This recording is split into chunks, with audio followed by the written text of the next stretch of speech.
adoption and transformation is critical in the public sector as the government rethinks its ways to provide basic services and to respond effectively to the crisis. Thanks to the rapid pass system, the challenge that previously befell our checkpoint personnel in validating the passes of frontliners and authorized personnel was also will be rapidly overcome. With rapid pass, mobility for frontliners shall be more efficient, contact-free, and therefore safer. Rapid pass will be useful to the government, and its objectives are aligned with the DICT's rules on privacy, cybersecurity, and resilience. We wish to thank our technology volunteers whose passion and commitment to service have made this all possible at a record speed. We were told that hundreds of DevCon and DCTX volunteers work day in and day out. Thank you, Winston, and to your team. On top of their daily jobs to understand the problem, develop and test the solution, and now make it possible for us to roll this out just barely 3 weeks into the implementation of the enhanced community quarantine. Their efforts finally bore fruit today. To the members of DevCon and DCTX, we at the DICT extend our most heartfelt thanks for sharing your valuable talents in the service of our country. The Rapid Pass experience shows us that we have a wealth of tech talent here in the Philippines that can be nurtured, developed, and unleashed to create meaningful Filipino innovations. While it is unfortunate that it took us a crisis to bring us together, we hope that this will pave the way for more fruitful collaborations between the government and the Filipino tech community. Look forward to that, Vince. Again, we welcome this development and we thank our volunteers who stepped up to the challenge. And we look forward to a smooth implementation of the new Rapid Pass system. Sana Monday agad. In support of Rapid Pass, the DICT will take charge on checking and clearing the system to ensure reliability and data privacy, which is already done. We at the DICT fully commit to advancing and supporting ICT solutions that address the problems related to the COVID-19 emergency. Let us continue to have strength, perseverance, courage, patriotism, national discipline, and faith. We are confident that we will rise from this COVID-19 situation and prove to the world the triumph of the indomitable Filipino spirit. We need to do this for our most precious strategic and renewable resource, our next generation of citizens and leaders, our children. Thank you. That's the message of Secretary. Great. Thank you, ASEC, and extend our thanks to thanks. So, without further ado, parang excited na ipakita yung... Winston, I just want to let you know that Secretary Sana is trying to get in, and according to him, what information is given to him is that there's another meeting going on. I told him, but it might be this one. So kindly check his connection. He wants to join Secretary Lorenzana. Yes, I'm so sorry. Carol, can you please connect with Secretary Lorenzana? Our system po is working. I just wanted to make sure it's the right one.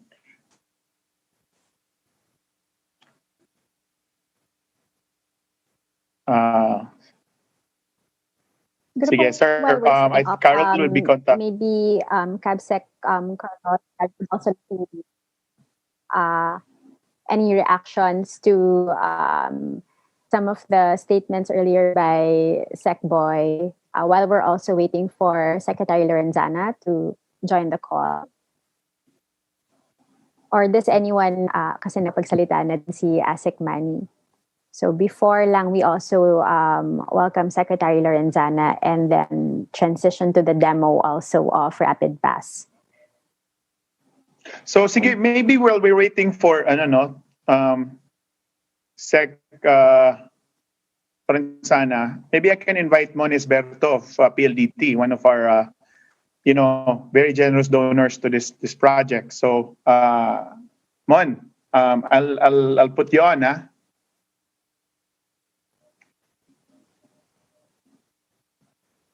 Mon, are you there?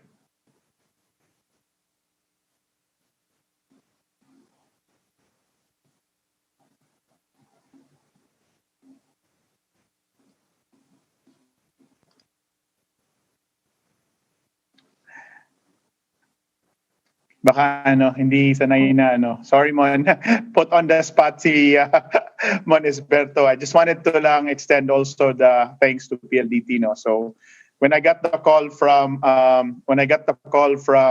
Secboy and we presented to the IATF, one of our bigger initial logistical problem is kailangan nating 200 phones. Saan tayo maghahanap? And we actually called MVP and Alpanlilio and team, and without within the same conversation, without hesitation, we were granted 200 phones. And we've already received those phones, and they're the ones that will be used again for free to our checkpoint agents.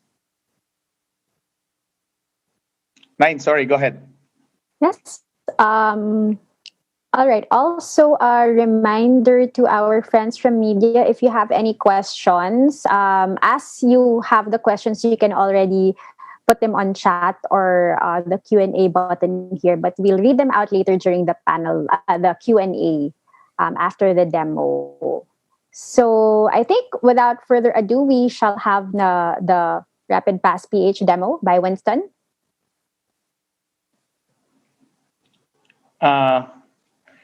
Sure. So okay. I was gonna go build a lot of slides, pero in my opinion, the picture is easier to explain than the slides. But before that, I wanted to share with you also what the community has done to introduce our solutions to the market. Now, it's a video created by the DevCon community. So let me play it here. Every second matters in the fight against COVID-19. Okay. Share. And here we go. For frontliners and priority vehicles, every second matters in the fight against COVID-19. For frontliners and priority vehicles, checkpoints have become crucial in administering the safety and security of the community. With Rapid Pass PH, frontliners can pass through checkpoints quickly through its fast and simple system. Rapid Pass PH removes congestion, speeds up vital deliveries, and protects checkpoint frontliners through contact-free verification. Simply go to Rapid Pass PH on any smartphone or electronic device and apply by submitting the required information, then wait for approval. Once your application is approved, a QR code will be sent to you via text or email. Simply print the QR code or save it on your smartphone. Have it scanned by checkpoint personnel and wait for the go signal to go through. Don't waste any more time. Apply for your Rapid Pass today. This project is developed by the DevCon community of technology experts in collaboration with the Department of Science and Technology.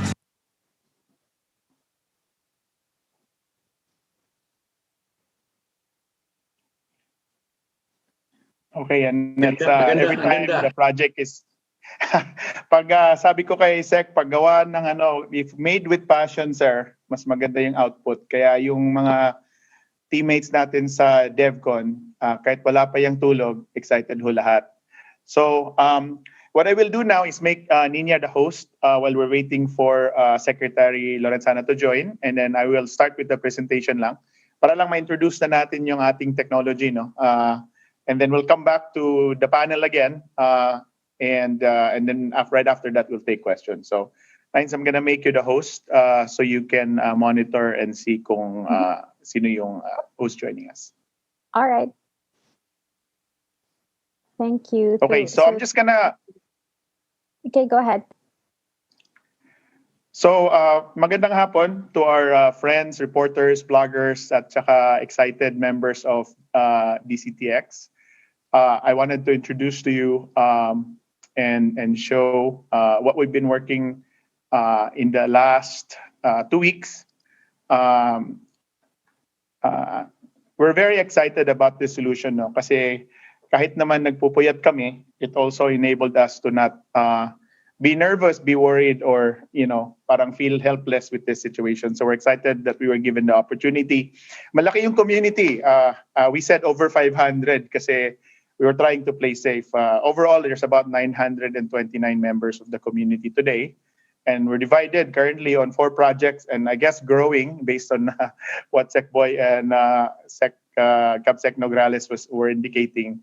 Currently, there's 46 teams within DCTX. So busy kami lahat, and it's our own way of being a community at night and working together to deliver something for the country. And we're excited about Rapid Pass. Yung kauna-unahang, I guess it wasn't the first conceived, but it's the first out of the womb. Kaya excited kami about this. So let me just go ahead and explain it.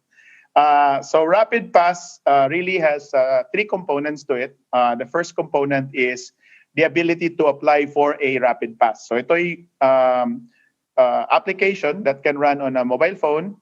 Also, under rin siya from any web page. And this allows the frontliners to actually apply to be able to get a Rapid Pass. Ang pangalawang component is an approver system para to accelerate, simplify the approver process. And then, ang pangatlong component of this solution is actually the actual device that our checkpoint inspectors are using to clear a passer into the system. So, ang sistema, after an application is done from a computer or a mobile phone, pupunta ko yan sa isang database. And in the database, nakarehestro yung ating frontliner at nag-aabang ng approval. As soon as the approval is given, a text message and an email will be sent to the frontliner. It will be for a person or a vehicle. And the text message will have in it a link to download a Rapid Pass. Yung email will have an attachment of the Rapid Pass, both for printing and also for showing on the mobile phone. And then third, the Rapid Pass also comes in a alphanumeric control number. Para naman sa walang mga smartphone, ang Rapid Pass ay nadi-deliver din based on SMS. So pwede rin gamitin yon. At the end of every day, yung approved frontliners, yung listahan na yon kasama yung kanilang control numbers and their QR codes will be downloaded to the phones of our checkpoint inspectors. So the checkpoint inspectors, when they start the day, the following day, will already have a complete database of everyone that's allowed to traverse the checkpoints. So yun yung the way the system works. Sa gitna naman, habang the approval system is actually a system where both the companies can apply for their employees and our government agencies in charge for specific authorized persons outside of residence will ask for approval. So there's an approval system. Itong approval system ay either one by one via the application or the web or bulk system. Pakita ko yan on this next slide. So there's 2 ways to apply. First, go to the website on Monday, rapidpass.ph. At once you've applied, the application will go to a database waiting for approval. For companies naman, they can provide the list from a spreadsheet coming from either their HR group or coming from a listing that they have. The difference lang here is kung kumpanya ka, that list will be transmitted from you to a government agency that will then make the application. For the individual applications, dadaan muna yan sa approving agency at kung i-approve ay mapupunta sa approved database. So only when the authorized frontliners are approved by the database, doon lamang ida-download yung kanilang approval control number at kanilang QR code kasama ng kanilang pangalan, validity period, at kung sasakyan ang plate number or kung ang tao ay ang control number. The document that will be sent to the frontliner comes in form of either a text message that will be delivered to your phone. Sa text message na yon, andoon na yung control number. So if you don't have a smartphone, okay din. The control number is your number that proves that you're authorized through the checkpoints. If you have a smartphone, we highly recommend to download the Rapid Pass itself to your smartphone. para naman magkaroon tayo ng smartphone to smartphone verification. What we really recommend para mapadali lalo ang pag-traverse sa ating mga checkpoints ay i-print yung Rapid Pass. We formatted ho yung Rapid Pass na initially printed on an A4 paper, and then para sa mga vehicles, you fold it in half at yun po ay ilalagay sa either sa windshield or sa side windows ng mga kotse. Para naman sa mga tao, ang Rapid Pass ay again printable in A4 at tapos folded into 4, may magkakasya na sa mga IDs or mga lanyards na madali namang dalhin at yun po ipapakita sa mga Rapid Pass. So we really wanted to make sure that the Rapid Pass is highly inclusive para lahat ng mamamayan natin ay magkakaroon ng access to the Rapid Pass.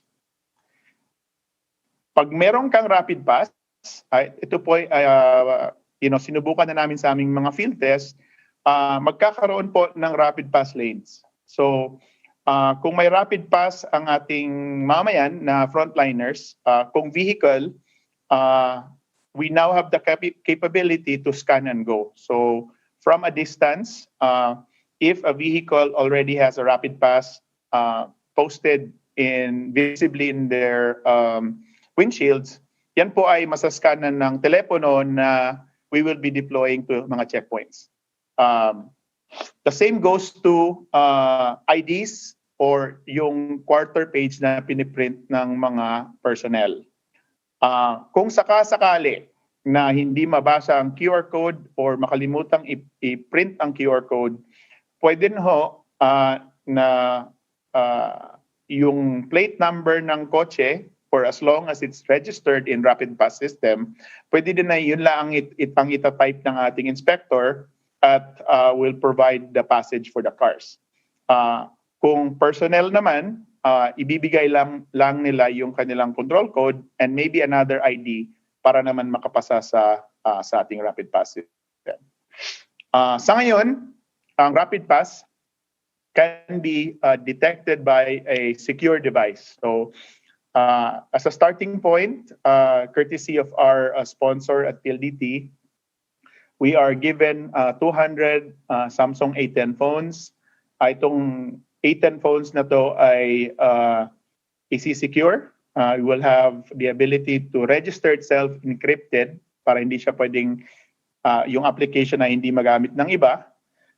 Itong phone naman na ito ay then tested to verify and very quickly recognize the QR code, record the comings and goings within the checkpoints, and provide statistical analytical data para naman makita natin kung, number one, paano yung daloy ng ating checkpoints and flow of our critical services, delivery vehicles and personnel, and makagawa tayo ng analytics kung how to improve that further. This is the field trials that we did. Nagsubok ko kami sa isang low volume at nagsubok din kami sa isang high volume traffic checkpoint. Ito ay sa Ortigas in ADB Avenue and near Mega Mall. We were able to test vehicles. We were able to test personnel. We're also able to test motorbike riders as well as bicycle riders. So lahat po ng klase ng dumadaan sa ating checkpoints ay nasubukan na po natin with the Rapid Pass. About 2 days ago, in-extend naman namin yung aming field trials doon naman sa high volume area sa may Marikina and Marcos Highway. And we were working very closely with the personnel of our PNP and our AFP para naman masubukan lahat ng mga situations by which the Rapid Pass will be used. So again, low traffic, high traffic, nasubukan na namin. Umaga, tanghali at gabi, sinubukan na rin namin. Yung camera po at saka flashlight ng telephone have been tested to work well kahit sa gabi. And so far, kung maayos yung pagka-print ng Rapid Pass, mabilis yung daloy ng ating mga users. So, Yun lamang po. I think the solution is very, very self-explanatory. I wanted lang to show you in video kung ano talaga yung actual na usage. So ito yung I will just share this video para makita niyo naman how it really shows in a real situation. So ito yung example. And this is actually a vehicle passing through Marcos Highway. So this is our PNP personnel. Ganun lang ho kabilis, 2 segundo to recognize the pass if it's printed in half a page. Tapos sa loob naman, the passengers also present their pass. So isang verification sa kotse, isang verification para sa passengers. At yung iba naman ho, nilalagay na lang ng mga passengers yung kanilang mga rapid pass sa bintana para naman to accomplish yung goal natin na contactless verification of identities. So, yun lang po. Maraming salamat. Again, we are grateful for the opportunity to help on behalf of everyone in DevCon and DCTX. We feel like this is a worthwhile effort and challenge accepted po, Sec Nograles and Secretary Boy. All right. Thank you so much, Winston. Before we proceed with the Q&A, are there any reactions po from our panelists or meron po ba kayong additional feedback or yung experience? Tapos we will soon open the floor for questions kasi marami-rami na po yung mga tanong dito sa queue natin. Ninya? Yes po. Yes, Senator. I-relay ko lang yung common questions na natatanggap ko. Halimbawa, mako-cover ba niya yung buong NCR or kailan naman ito pwedeng gamitin sa ibang regions or kung tapos na yung ating mga ECQ, papakinabangan pa din ba ito? Yun. Those are the common questions. Okay. Thank you very much po. Winston, would you like to address those first? Yes. So Nina, just before that, I think Secretary Lorenzanas on the chat group, Can you please include him on the panel? Sige, let me check now. Okay.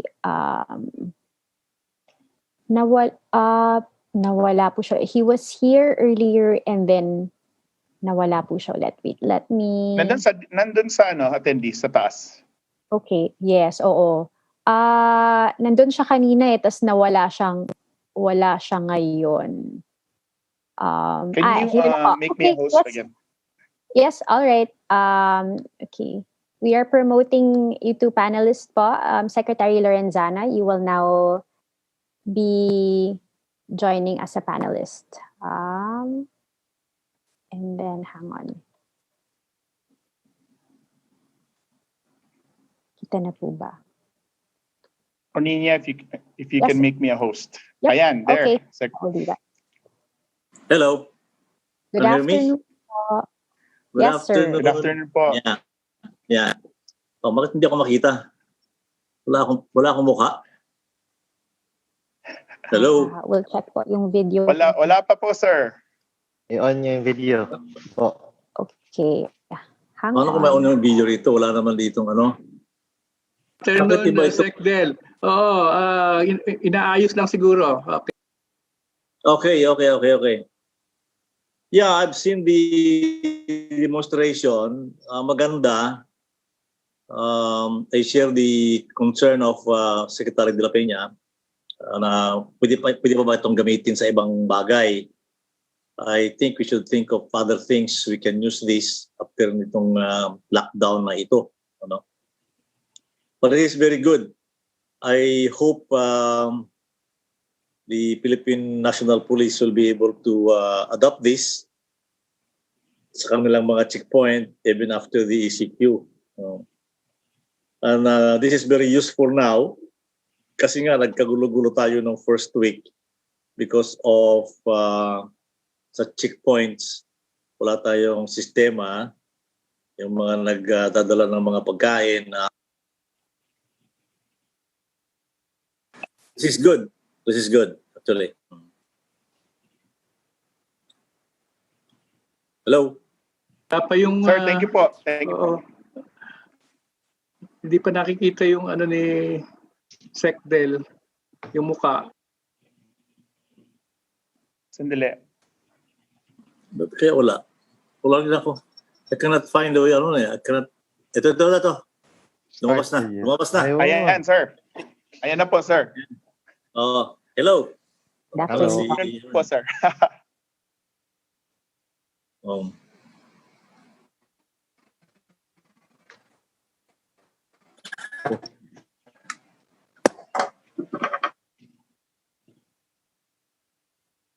okay. All right. Sige. Okay. Yes, Sige, po, go nice. ahead. Thank you. I think Okay. we can take questions now. Okay na If po. you wanted to ask Yes. if you wanted to ask interactively, raise your hand lang, and I think I can allow you to be a part of the conversation then. Okay. Maybe we can start with the questions that Secretary De La Peña raised earlier about the coverage of Rapid Pass. Is this NCR or wider?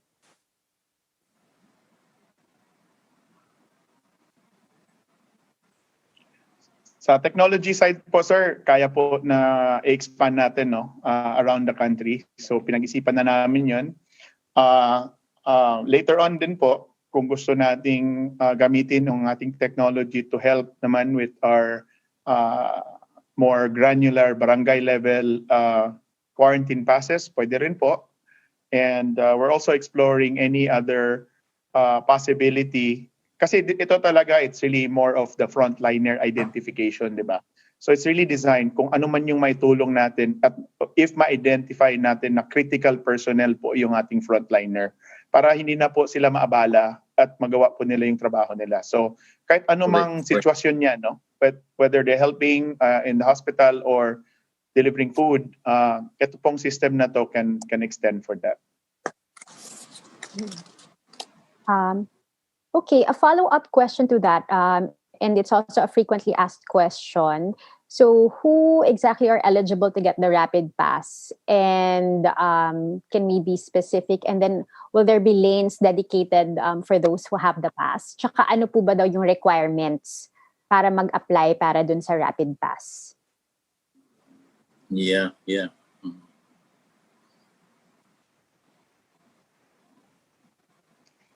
Absec, maybe Ako? Sige. If you remember, the IATF was giving out accreditation passes, di ba? From PCOO, from DTI, at iba pang mga departments were given the authority to provide accreditation passes to their respective stakeholders. So dito natin muna gagamitin yung Rapid Pass system. So just to make it clear, yung cargo at unhampered, no? Unhampered and unimpeded po ang movement ng mga cargo, any kind of cargo. So para hindi man natin ma-confuse, pag cargo tuloy-tuloy po yan. Wala tayong problema sa cargo. But those over and beyond that, yung sa mga media, yung sa mga sa stakeholders ng DTI, like the manufacturers and all those who are part of the skeletal or skeleton workforce ng private sector, sila po ay nabibigyan na po ng accreditation pass ng DTI and other departments, no, and agencies. So sila yung magiging pangunahing gagamit ng Rapid Pass system natin because nabigyan naman ng accreditation passes si mga yan. So we will integrate them now into the system para mas mabilis na yung paglabas-pasok nila dun sa checkpoint. Thank you very much po. The next questions are about the app itself. So aside from the website, can we download it via Google App or the App Store? how else can people access it? Sorry, yun. The registration app actually will just give you a link. So all you need to do is go to rapidpass.ph when we launch it on Monday. Kasalukuyang nagte-testing lang kami for quality. But all you need to do is go to rapidpass.ph to apply for a pass if you're an individual. Now, if you belong to a company, your HR of your company can actually fill up a spreadsheet of all its employees na hihingi ng Rapid Pass. The spreadsheet that is filled up by the HR personnel of the company can forward that to the respective department na mag-approve ng kanilang passes. At from there, diretso na ho yun, connected yung spreadsheet na yun, i-input po namin sa Rapid Pass system at tuloy-tuloy na yun, yung tinatawag naming bulk registration. Mm-hmm. So that's all you need to do, no? When you get your Rapid Pass, it will be texted and emailed to you. So parati mong dala sa mobile phone mo yan. And for convenience, we recommend everyone to have to print the Rapid Pass for vehicles and the Rapid Pass for individuals. And para din makatulong sa ating mga pulis at sundalo, mas effective po sana kung malagay nyo po sa inyong windows yung Rapid Pass para matuloy naman yung contactless verification na gusto nating magawa para maprotektahan both the authorized personnel at saka po yung ating mga checkpoint personnels. Mm-hmm. So another question is, so from the time a person applies till the time it's verified and they get their QR code or their control number, how much time will that approximately take?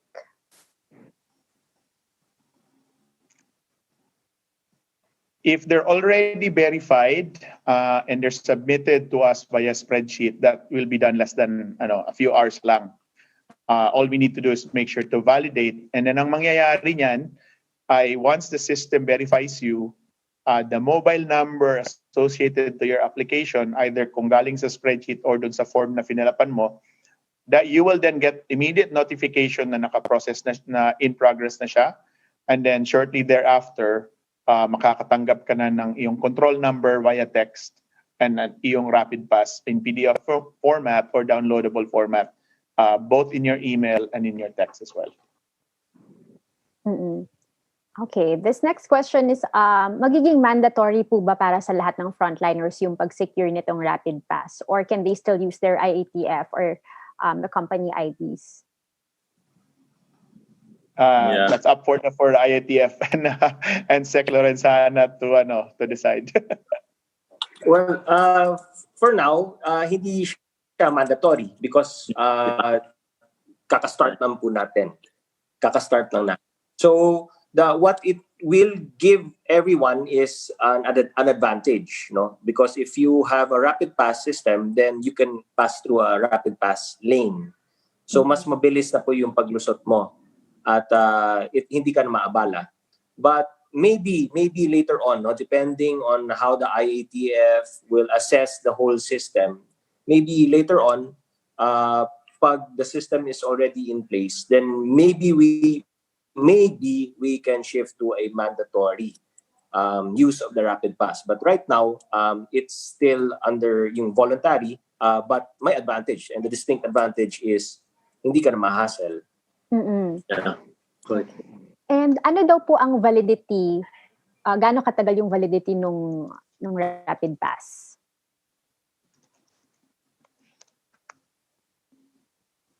Well, right now, it's valid. We're thinking valid up until nandyan pa yung ECQ. Okay, sir. Follow-up, yeah. Ayan, sir. Opo. So, ang follow-up po dyan, marami rin pong nagtanong. So, ano pong mangyayari pagkatapos nung ECQ? What will happen to the system or the data also that's been collected beyond ECQ po?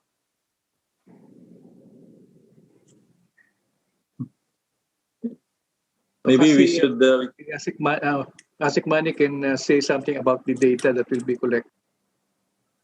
Yeah. Dun sa data privacy on this, there will be a centralized database that will be hosted and managed jointly by DevCon and us. But then yung data na nandun sa device will only be walang anonymized naman siya, Winston, di ba? So it's only for the QR code lang talaga and specific for that cell phone number. Mm-mm. And then yung validity, we will erase it after the whole rapid pass is concluded, if ever. Mm-mm. And then ASEC Manny, follow-up question po tungkol dun sa data privacy and cybersecurity. May mga nagtatanong din po na how can we make sure na hindi ito maabuso or ano po ba daw ang mangyayari kung merong nag-try to hack into the system?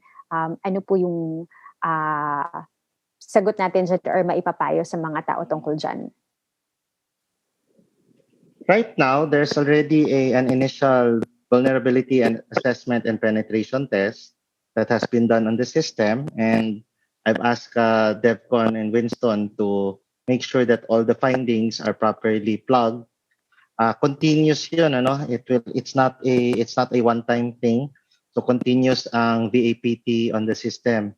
We will also have the Cybersecurity Bureau look into the servers. Kumbaga naka-hyper vigilance kami dito sa server that we are actually hosting that we will be monitoring the hosted site ng DevCon.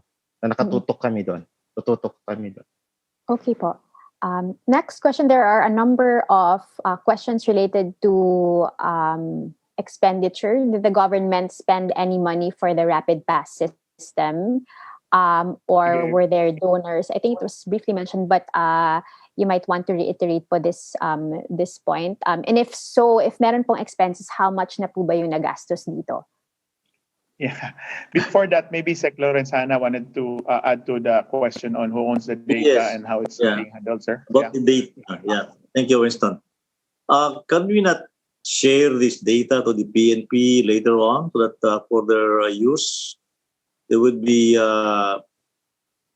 manning checkpoints one way or another in Metro Manila? Maybe if they have those databases, then they can use them for any law enforcement activities that they would like to do or they will do in the future.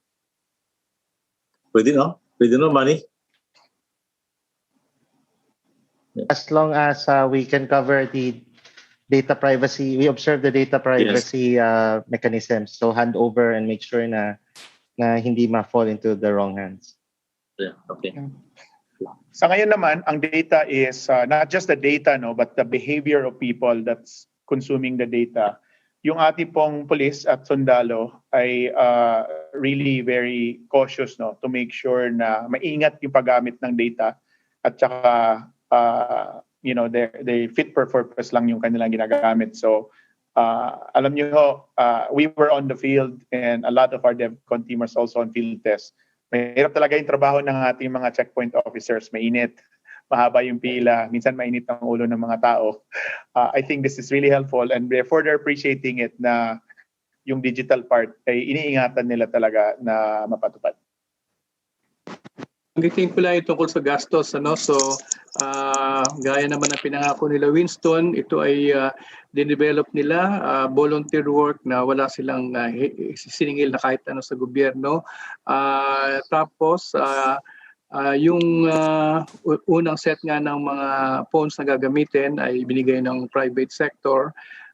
Tapos yung mga kakailanganing cost para sa mga emails, sa SMS, kasi we anticipate that, sinagot na namin sa DOST. So I approved a relatively hindi makalakihan 1 million pesos to take care of the communication parts.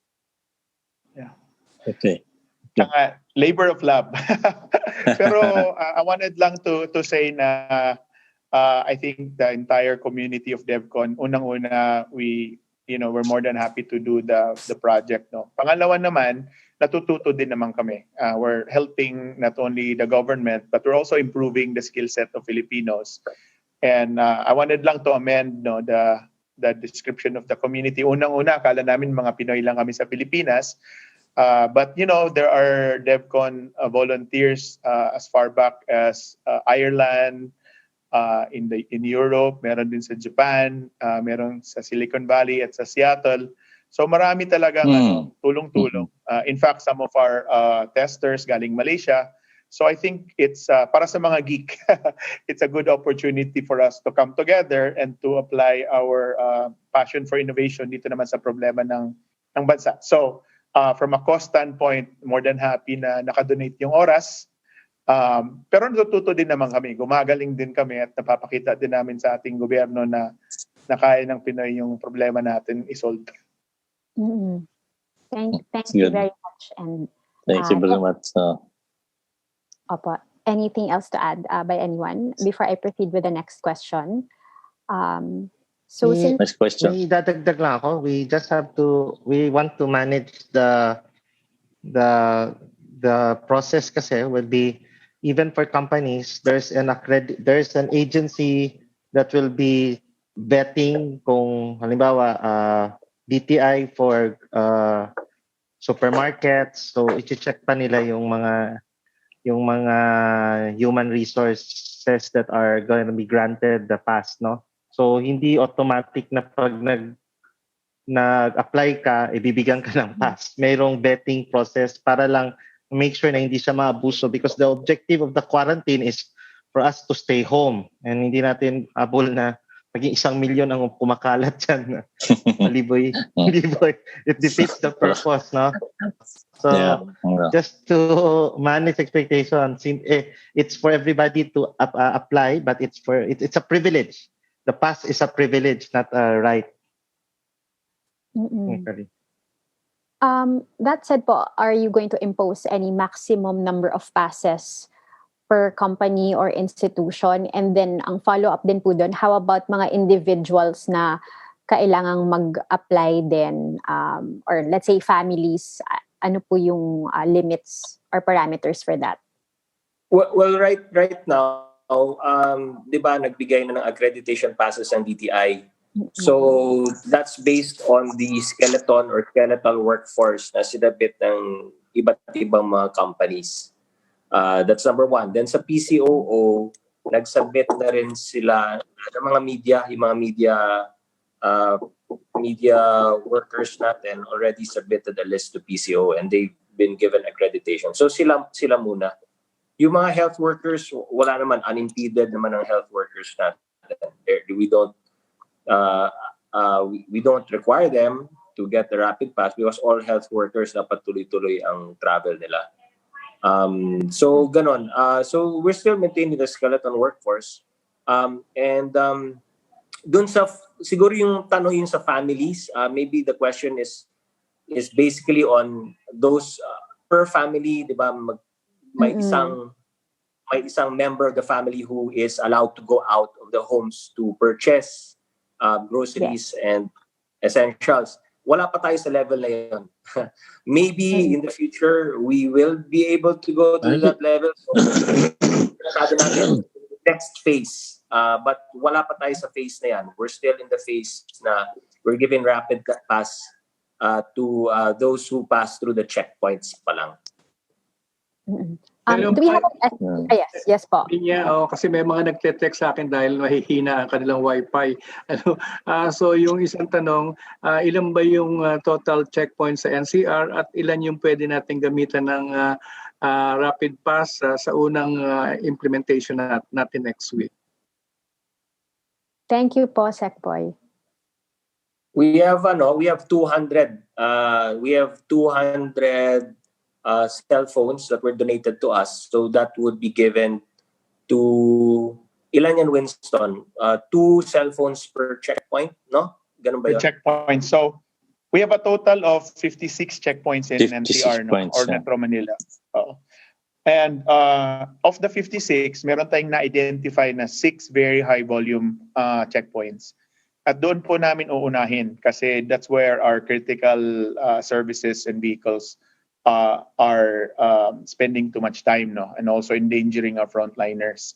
So yun yung priority, no? Yung 6 critical areas where we have congestion. And then we will incrementally disseminate the rest of the phones.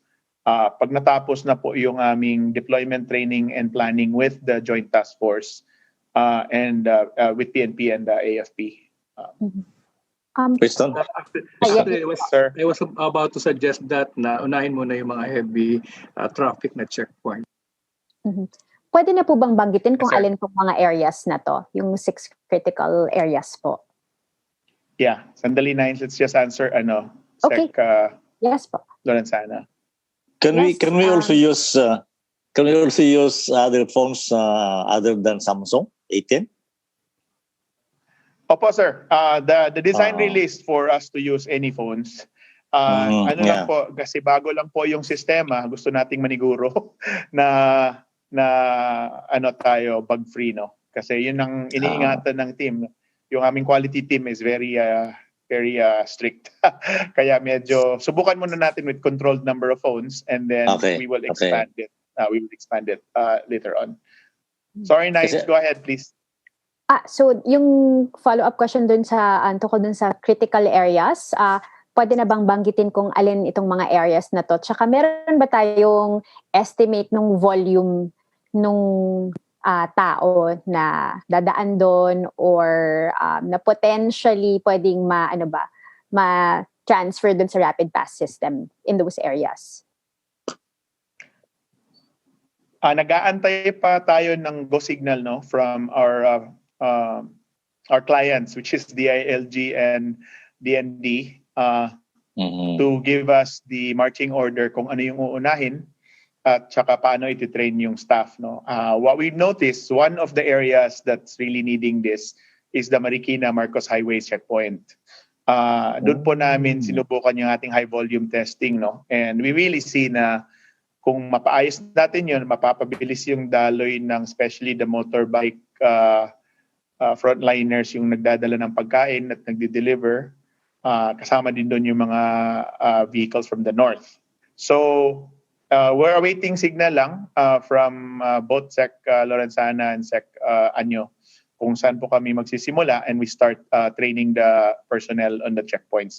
We did identify yung 56 and so far yung 200 phones na meron tayo, kasya pa naman siya to ensure that we have enough devices at the checkpoints.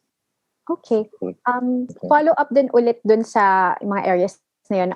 So will the rapid pass holders still be required to undergo thermal checks at the checkpoints or exempted na ba sila? Yeah. Hindi yun nagbibigay ng temperature ang rapid pass. We're hoping to build that technology soon. Pero I think Secboy has something under his sleeve again. Marami kasing maraming ideas si Secboy, no. So I think in connection with potentially a walkthrough or a drive-by thermal scanner, mapapadali din yung rapid pass. So baka pwede mong suotin sa shoulder mo yung rapid pass mo habang naka-thermal scan ka at isang pass ka na lang. So we're hoping for that as well. Ninya? Yes po. Yung ating ine-explore na possibility, actually may nag-develop ng sistema ng pag-determine in a group kung sino yung above the prescribed temperature. Kung halimbawa isang grupo ng mga tao, actually original nilang ginawa from a drone, makikita nila kung sino-sino doon ang above the required allowable maximum temperature. Kaya mapipinpoint kung sino doon. Ngayon, kung wala, wala. Lahat na yun ay clear. Pero siyempre, hindi naman practical na mag-drone tayo ngayon. Kaya baka gagamit muna ng mga pwedeng nasa itaas yung instrumento na habang dumadaan yung grupo, makikita doon kung sino ang mataas ang temperatura. So, ibang grupo naman ang umaaral nito. Hindi ko muna ihahayag hanggang hindi maayos. So, isa yun sa isang pang mga teknolohiya.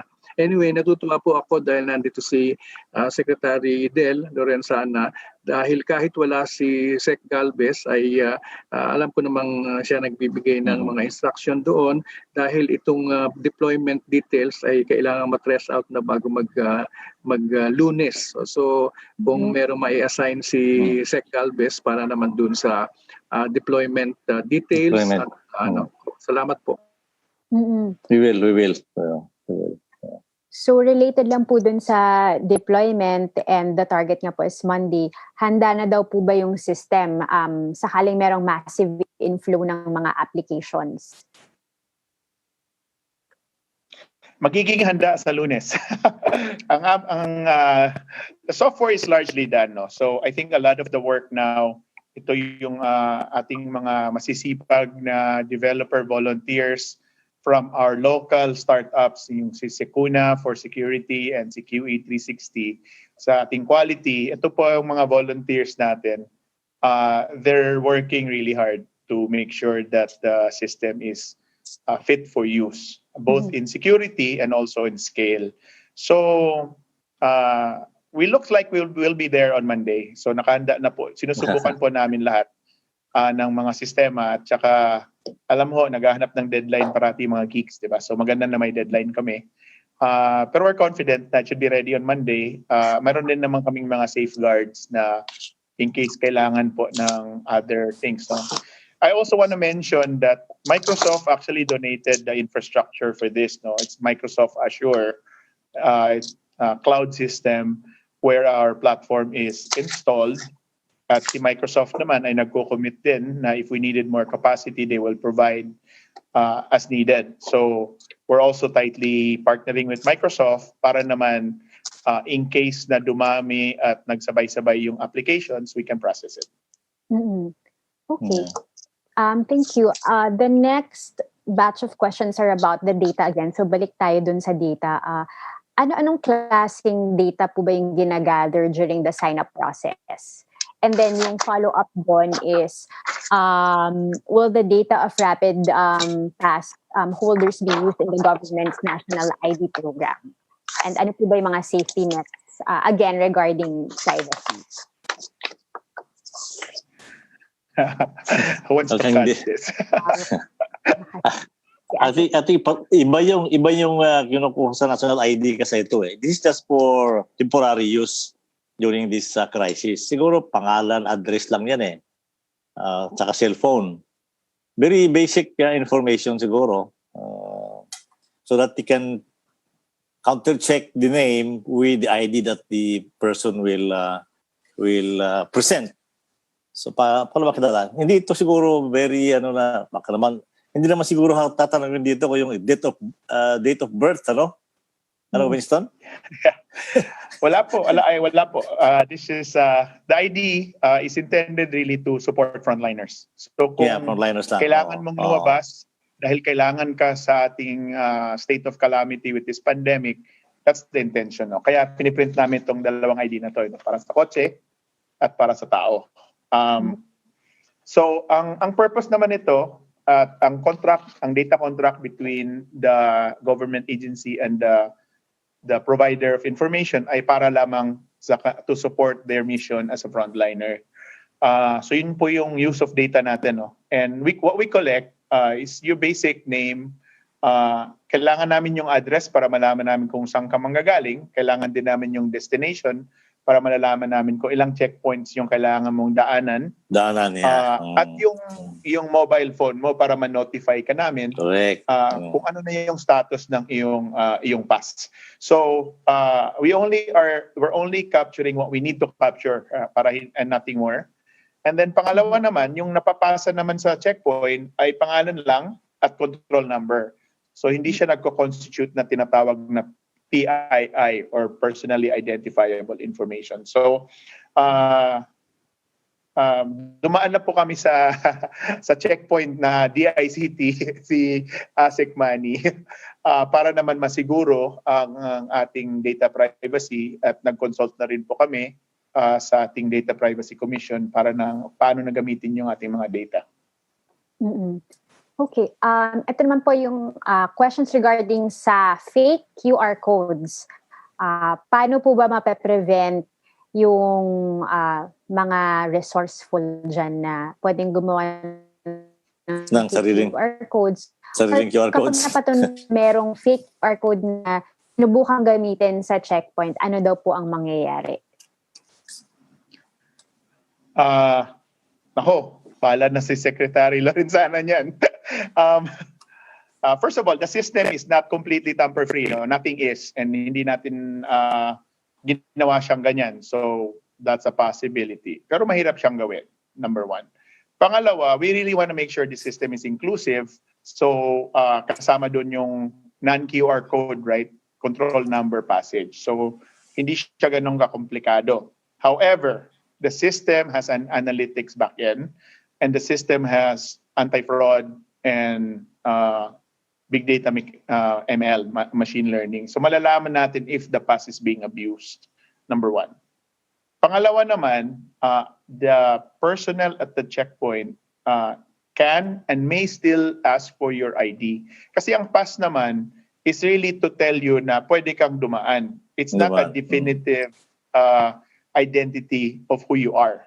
So, pwede pa rin mahingi yung ID mo, pero ang ina-avoid natin yung permit, yung mga papel, yung mga maraming dala-dala ng ating mga critical vehicles. Kasi not only is it inconvenient and long, it's also a potential transmission mechanism for what we're trying to avoid. Kaya inaalagaan din natin yung ating mga checkpoint personnel. No? So, it's not tamper-proof, pero I don't advise anyone to try. Kasi we definitely have mechanisms to figure out. At sana naman, ating law enforcement din will be acutely aware. Magaling naman yung ating mga enforcement eh. Maamoy ka nila kung hindi ka truthful when you pass. Take money. Winston, just like to add, no, this is not an ID system. This is the permit. This is a pass. You still need an ID kung tatanungin, ikaw ba nga ba to? So yun dun sa data privacy, it doesn't at all, it's not even coming close to becoming a digital identity of sort. It's really just the pass. Pwede ka bang pumasok o hindi? Permit. It's a permit. Permit. So kung hihingan kang ID, syempre paabot mo kasi pulis yan eh. Diba? Permit ito. Ang hinihingi mo dito is yung permisong makapasok o hindi. Thank you. Ano pa? Thank you. May question pa ba? Actually, marami pa po. So, ang isa pang tanong is, pag natapos na yung ECQ and mas makakagalaw na yung mga tao, meron pa bang mga potential uses yung rapid pass?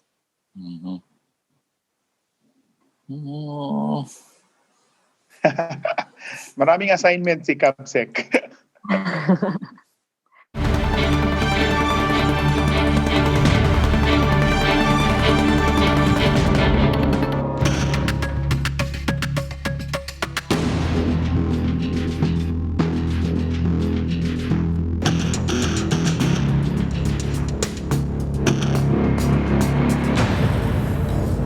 Good afternoon. This is a special coverage of the coronavirus crisis using the combined forces of News 5 and Signal TV's One News, Radio 5, and 1PH. The number of COVID-19 cases in the country has breached the 3,000 mark. That's after the Health Department recorded 385 new cases over the past 24 hours, bringing the total number of infections to 3,018. Meanwhile, the death toll in the country is now at 136. While at least 52 patients have now recovered from the SARS-like virus. And we have breaking news. The lower house will hold a virtual hearing next week to discuss developments related to the Bayanihan Act of 2020. Speaker Alan Peter Cayetano says the DSWD will be the first to face the Oversight Committee on April 9, Thursday. Part of the agenda are updates on the distribution of the 200 billion peso social amelioration program. Inilunsad ng gobyerno ang rapid pass system para mapabilis ang inspeksyon ng mga sasakyan at malimitahan ang kontak sa mga nagbabantay sa mga checkpoint. At para po sa detalye, nagbabalita live si Jen Calimon. Jen.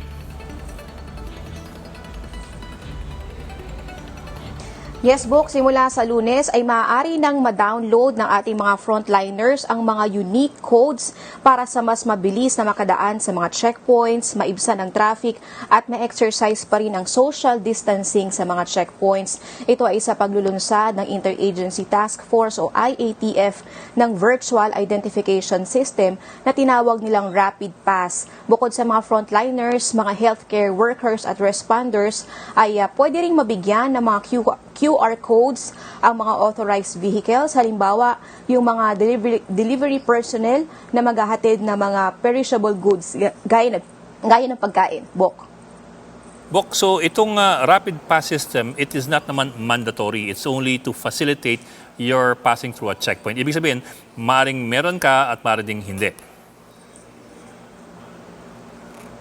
Tama ka dyan, Bok. Ito ay hindi mandatory at hindi requirement yung rapid pass para makadaan sa mga checkpoint. Maaari namang wala nito, Bok, pero para lang less hassle at less contact sa mga frontliners ay maaari natin itong gawin. Siguro nagtatanong yung ating mga frontliners kung paano ba ito gumagana or how does it work, So sa ilalim nito, Bok, ay ipapakita lang ng mga frontliners o healthcare workers yung kanilang mga unique QR codes na sa kanilang mga smartphones. Pwede rin itong i-print, ilagay sa ID holder o ilagay sa windshield ng kanilang mga sasakyan para madaling makita sa mga checkpoints. Kapag naipakita na nila ito kasama ang kanilang valid ID at na-scan, ay maaari na silang makadaan kahit walang physical contact. Para sa mga walang smartphones o yung mga hindi nakapag-print ng mga kopya, ay pwede nilang ipakita yung kanilang mga control number at valid ID sa mga nagbabantay sa checkpoint. Pero paalala po, hindi naman dahil may rapid pass ay makakaligtas na sa thermal scanner dahil kailangan pa ring dumaan doon. At bawat checkpoints, 56 yan, Bok, sa buong Luzon, ay bibigyan ng tig-2 cellphone na magsisilbing scanner, pero uunahin yung mga checkpoints na merong matinding congestion. So mag-start yan sa Monday, Bok. So kung start sa Monday, paano yung application? Unang-una, paano yung application? Sa Monday rin ang simulan ng application at online by application?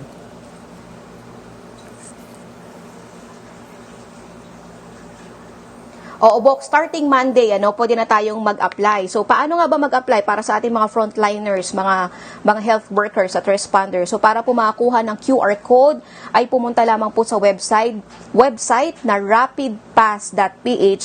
Gamit ang inyong mobile device o laptop, ibigay yung mga required information. Pero kung sa kumpanya, ay pwede itong gawin ng kanilang HR at ipasa ito sa mga concerned agency. Mabilis lang daw ang proseso, Bok. Pagkabigay ng mga required information ay oras lang ang aabutin ay makakatanggap na ng mga approval through email o through text. At paalala po, ito ay libre, walang bayad. Bok. Okay. Bok, also para lang klaro sa ating mga nanonood, itong Rapid Pass QR code does not replace your ID. Dahil kailangan pa rin ng ID kasi it only allows you to pass through a special lane, pero pwede ka pa rin hinga ng ID kasi ang cellphone naman pwedeng ipasa kung kani-kanino ang ID will prove that you are who you claim to be. Tama ka dyan, Bok. At para maiwasan din yung pamimeke sa QR code, although sinasabi ng DOST, posible ito dahil hindi naman perfect yung kanilang system, pero mahihirapang kopyahin yung mga QR code. So para magkaroon lang ng counter-checking, ay kailangan pa rin po ninyong ipakita ang inyong mga ID sa bawat checkpoint bago kayo makadaan. Bok. Okay, maraming salamat, Jen Calimon. Hati pong pananaw ng ilang senador kung dapat bang i-extend pa ang enhanced community quarantine sa Luzon. At para sa ulat na yan, makakasama po natin live si Mean Los Baños. Mean, sino silang pabor at sino-sino ang tutol sa extension? Tama ka, Sir Ed. Medyo hati nga sila dahil papasok na sa ika-4 na linggo ng isailalim ang buong Luzon sa enhanced community quarantine at hanggang sa panahong ito tumataas yung bilang ng mga tinatamaan ng COVID-19 habang yung mass testing sisimulan pa lamang daw sa April 14. Kaya nga ang tanong natin sa mga senador, pabor ba sila na i-extend itong enhanced community quarantine kung kinakailangan sa buong Luzon. Si Senate Minority Leader Franklin Drilon pabor daw na palawigin pa ang pinapatupad na enhanced community quarantine hanggang April 30. Ngayon pa lang daw kasi nag-uumpisang makita ang mga datos simula ng isailalim ang Luzon sa lockdown. Hanggang April 13 lang dapat ang enhanced community quarantine sa Luzon at kung i-extend pa ito ng 2 linggo hanggang April 30, dapat daw siguruhin na may sapat na supply ng pagkain para sa ating mga kababayan. Tingin din ni Senator Drilon, pwede nang pag-aralan ng pag-lift ng lockdown sa Mayo pero dapat wala pa ring papayagang lumabas at pumasok sa buong Luzon. Kung si Senator Win Gatchalian naman ang tatanungin, Bok, mukhang walang ibang choice ang gobyerno kung hindi extend ang enhanced quarantine. Para kay Gatchalian, ang mangyaring mass testing sa April 14 ang natatanging paraan para malaman kung nalalabanan ba ang pagkalat ng COVID-19. Ganito rin ang naging opinion ni Senator Ralph Recto. Ayon kay Recto, sa oras na malaman na kung manageable na ba ang infection rate, baka doon pa lang pwedeng i-consider ang pagluwag sa ECQ. Aminado naman si Senator Ping Lacson na mahirap na desisyon ang magkaroon ng balanse sa pagitan ng pagsugpo sa problema ng COVID-19 at sa pagsalba sa nanganganib na pagdapa ng ating ekonomiya dahil sa kasalukuyang lockdown. Mainam daw na iasa ang desisyon na ito sa mga taong may kumpletong access sa data. Naniniwala naman si Senate President Tito Soto na dapat pa ring unahin ang kaligtasan at buhay bago ang ekonomiya. Para naman kay Senator Francis Tolentino, ang Pangulo ng Bansa pa rin ang may huling desisyon sa bagay na ito. Pero ang mahalaga daw sa ngayon, magkaroon daw sana ng economic stimulus para maibangon ang ekonomiya lalo't maraming negosyo ngayon ang nakasara at hindi kumikita. Samantala, Sir Ed, yung mga kilalang senador na malapit sa Pangulo, sila Senator Bongo at Senator Bato de la Rosa, wala pa rin pahayag sa ngayon kung sila ba ay pabor sakaling kailanganin nga na ma-extend itong ECQ dahil may ilan na rin mga kongresista simula pa noong Miyerkules ang nagsasabing dapat nga raw extend dito. Yung iba nga nagsasabi dapat by a month after April 13. Sir Ed. Okay, maraming salamat, Mian Los Baños. And that's the latest on the enhanced and expanded community quarantine. For more updates, follow News 5, The Philippine Star, and Business World Online. I'm Ed Lingao. We are One News.